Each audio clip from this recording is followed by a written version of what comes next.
Lumakas man ang ulan ay walang butas ang bubong. Mga plato kutsara na hindi kilala ang tutong. Matanghayin ay simple na gatas na nasa kahon. At kahit na hindi ako sa lamesa ay may hamon. Ang sarap sigurong manirahan sa bahay na ganyan. Sabi pa nila ay itong muring matatagpuan ng tao na nagmamay-ari ng isang upuan. Na pag may pagkakataon pinag-aagawan. Kaya naman hindi niya pinakakawalan. Kung makikita ko lamang sa kayang sisigawan.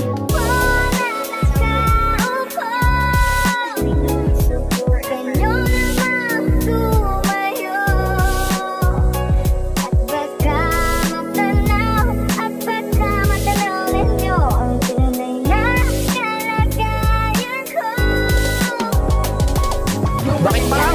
Sa plastic mo ito? Walang ibang pagtatagan mo. Walang niya. Nakapagintay pala ako. Akala ko nasa snake way pa ako. Parang pag-ibig ko sa kanya.